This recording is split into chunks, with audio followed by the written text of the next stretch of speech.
To be honest, Bastion really doesn't need me to review it. The game's been out for 5 years by now and it's made quite the name for itself. But I just love the game so much that I simply want to share my thoughts on it. Join me after the intro in Bastion.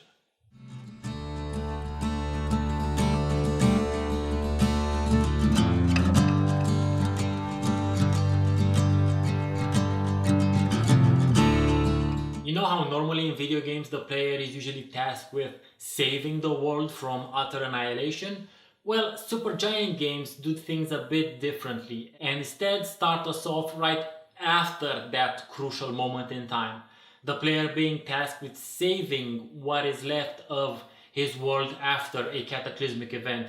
Bastion features a vibrantly colored and wonderfully hand-painted world. The art style reminded me of Torchlight to a certain degree, but with considerably more saturated colors. I believe the creators wanted to use this art direction as a means of contrasting the fact that their story takes place after an apocalyptic event. Simply because something has to do with the end of the world doesn't mean that it necessarily has to be all gloomy and gritty wasteland. It does help that we're set quite firmly in a fantasy setting, with weird things happening and existing at every step of the way. You play as the kid, a rather nondescript character, which allows the developers to both have a named protagonist in their game, while at the same time allowing players, both male and female, to identify with him.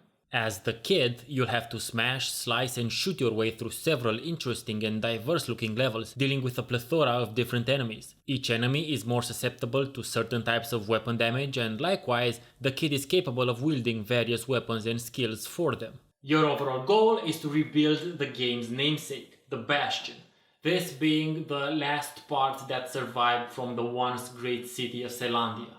The game uses the theme and the aftermath of the calamity as an overall game design approach. For instance, the maps are loaded square by square. You literally see them as they appear out of the nothingness caused by the calamity to offer the kids some very shaky ground to quest through. Also, due to the nature of this event, the entire environment got imbued with the energy that used to power Zealandia. Smashing your surroundings results in resources which you'll be using to upgrade your weapons. There's quite a bit of a selection in terms of weapons and related abilities that you can mix and match. Similarly, there are some buffs that you can equip. The longer you play the game, the more of these buffs you can stack. However, your continued success will depend on you mastering the use of these weapons and abilities. Thankfully, the game offers special training stages. These will teach you how to better use your weapons and abilities. Not only that, but the game is also courteous enough to reward you for your efforts with in-game items as well.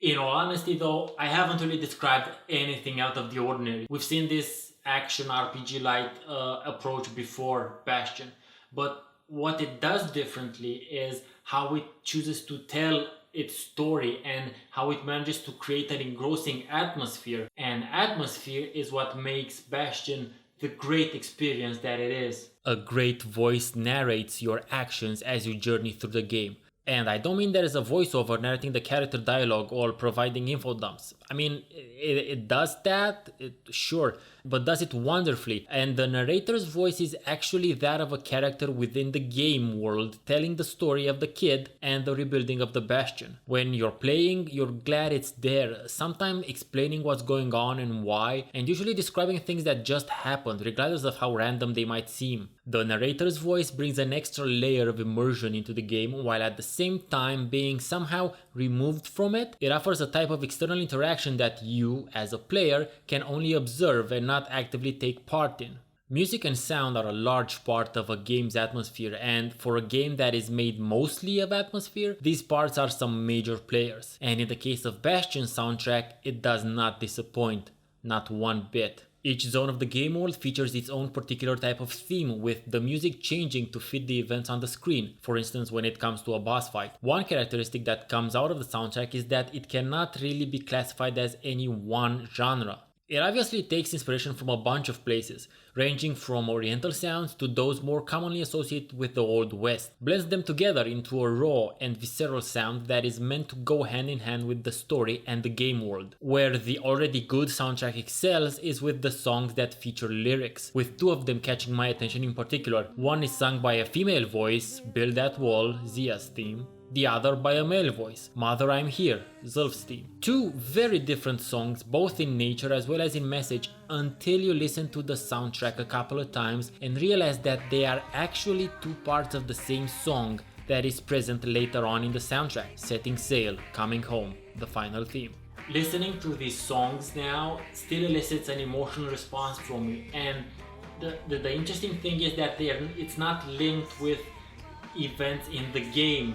I've listened to the soundtrack, I listened to the soundtrack before finishing the game anyway, so even when they're not backed up with corresponding events in the game, they still hit that emotional mark. They still elicit an emotional response from me. The songs are that good. Bastion is by far one of the best games that I've had the pleasure of both playing and experiencing in the past several years. And it all boils down to execution. What sets Bastion apart from others of its ilk are its art direction, the narration, and that incredible soundtrack.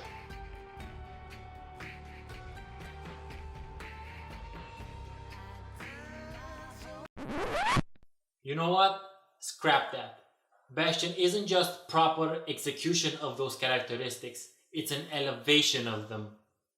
Thanks for watching. In case you enjoyed my review, don't forget to like and share it with like-minded individuals. And if you're interested in more of my geeky reviews, do not hesitate to subscribe to my channel.